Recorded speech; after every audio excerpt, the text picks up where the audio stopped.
우리는 지금 십종중재 금일 참회에서 마지막 단계에 이르렀습니다. 탐진치 삼독이라고 하는 것이 마치 우리는 술처럼 그것을 마신다고 우리는 지난번에 이야기를 하였습니다. 술처럼 마신다고 하는 것은 본래 우리 몸에는 없었던 것입니다. 그런데 이제 비로소 그것을 마심으로 해서 아무렇지도 않던 사물이 아름다워지고 아무렇지도 않던 사물이 내가 갖지 않으면 도리어 목숨을 잃게 된다고 생각을 하게 됩니다. 객관적인 사물에 있어서 꽃이 아무런 죄가 없듯이 내 눈에도 아무런 죄가 없습니다. 눈이 꽃을 보고 아름답다고 하는 마음에 무슨 죄가 있겠습니까? 왜냐하면 꽃에도 잘못이 없고 보는 나에게도 잘못이 없기 때문입니다. 문제는 여기에 끼어든 저 술이 문제입니다. 탐진치라고 하는 술이 문제입니다. 이 술이 들어옴으로써 그 구연히 아름다운 그 꽃이 내가 한번 잘못 먹은 독한 술로 말미암아서 아주 보기 싫은 꽃이 돼서 짓밟아버리고 꺾어버리고 문질러버리고 그리고 극견 태워버리기까지도 합니다. 어떤 곳은 태워서 속풀이를 한다고 하고 어떤 곳은 병상에 꽂아두고 오래동안 보면서 즐긴다고 합니다. 그리고 그 꽃을 보면서 마음이 편안해진다고 하기도 하고 마음이 불안해진다고 하기도 합니다.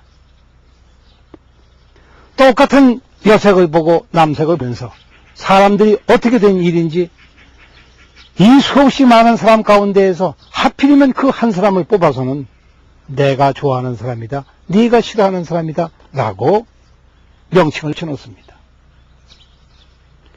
이것은 눈에 잘못이 있는 것이 아니요 그 재색에 잘못이 있는 것이 아닙니다. 잘난 사람이 무슨 잘못이며 잘난 사람을 쳐다보는 사람에게 무슨 잘못이 있겠습니까? 그러나 탐심과 어리석음과 성내는 마음을 잘못 먹었습니다. 이 화를 내는 마음, 시기질투하는 마음을 급기야 한번 들여 마신 후에 그것이 온몸을 퍼져 들어가면서 이제는 원망과 칭찬과 가지가지 병폐를 다 일으키게 되었습니다. 문제는 십종중재 금일 참회 가운데에서 이 탐진치라고 하는 것은 그 자체 역시 실제로 존재하는 어떤 것은 분명히 아니더라. 다만 그것이 나타나게 되어졌을 때 하나의 현상으로 나타나서 하나의 모습을 띠고 나타나서 좋아하는 사람이라고 지칭하였을 때 그와 같이 말을 붙이고 나서 이름을 붙이고 나서 그 뒤에 오는 내 자신이 문제가 됩니다. 내 몸에도 본래 없던 것이요 밖에도 없던 것인데 그 아름다움이라고 하는 것은 영원히 머릿속에 남아 있습니다. 그 미워한다고 하는 마음은 영원히 머릿속에 남아 있습니다. 기억이 될 뿐만 아니라 이것은 급기야는 내 온 마음을 사로잡습니다. 바로 이것이 탐착이라고 하는 것입니다. 한번 휘어잡힌 이것은 어느 누구도 빼내지를 못합니다. 어느 장사도 이것을 빼앗아갈 도리가 없습니다. 한번 내박힌 그림자는 이제는 다시는 지워지질 않습니다. 먼 발치로 한번 본 그 얼굴, 그 꽃, 그 집, 그 나무는 잊어지지를 않습니다. 그리고 그것으로 말미암아 이제는 내 마음에 지금까지 쌓아놓은 가지가지 좋고 나쁜 기억들이 많이 있건만은 그러한 영상들이 많이 있건만은 그것들은 다 집어치워버리고 지금 현재 내가 초점을 맞추어서 얻으려고 하는 그 한 가지 물건 외에는 아무것도 기억을 하지 못합니다. 이 탐진치라고 하는 것이 도대체 어떻게 오는 것일까? 우리 본성에 본래 있는 것일까? 이미 앞서서 살펴본 바와 마찬가지로 그것은 우리 본성 속에 있는 것이 아닙니다. 우리 본성은 탐심을 낼 줄도 모르고 진해를 낼 줄도 모르고 우치에 쩌들을지도 모릅니다. 우리의 근본 자성이라고 하는 것은 본래가 지혜로운 것입니다. 거기에는 아무런 사사로움이 없으며 선택의 여지가 없습니다. 내가 이것을 하겠다, 이것을 하지 않겠다고 선택하는 법이 없습니다. 그렇다면 무엇과 같이 오는가? 이 탐진치가 술처럼 우리 몸에 들어오는 것은, 흘러 들어오는 것은 마치 앞산에 구름이 끼는 것과 같습니다. 구름 한 점이 앞산에 와서 더 걸리더니 그것이 많이 모였을 때는 피가 됩니다. 많이 모이지 않았을 때에는 그늘만 잠시 주고 또 떠나갑니다.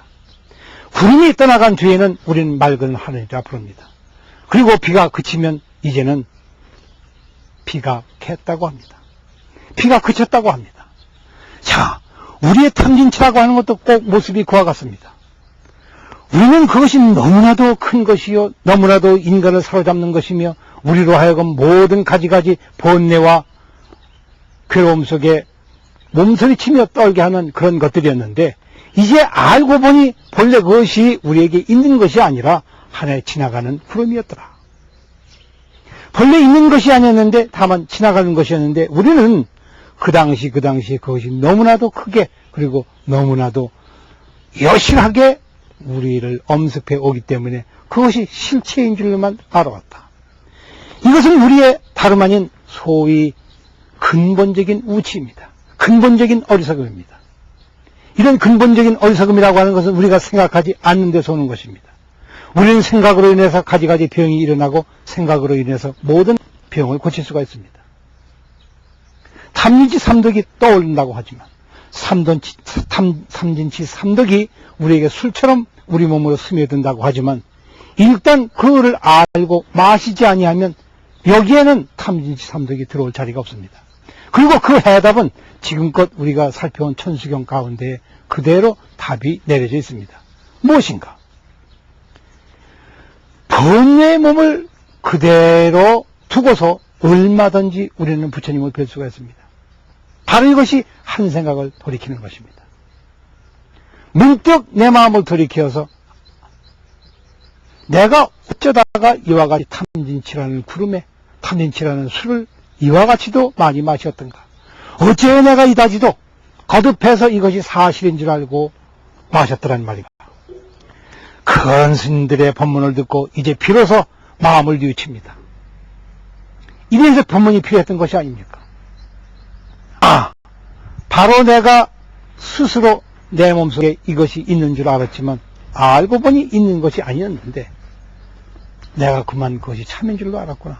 이를 알고 그 마음이 일어나자마자 문득 관세음보살을 부르고 신묘장구 대다라니를 외치게 되면 어떻게 된 일인지 지금까지 있던 번뇌와 우치와 탐착이 다 어디 갔는지 자리가 없습니다. 돌연히 내가 관세음보살 이름을 부르자마자, 내가 신묘장구 대다라니를 외우자마자, 송하자마자 그것이 관세음보살이, 11면 관세음보살이 확하게 내 눈앞에 나타납니다. 자, 보이지 않습니까? 여러분 눈앞에 지금 나타나 있는 것은 관세음보살이십니다.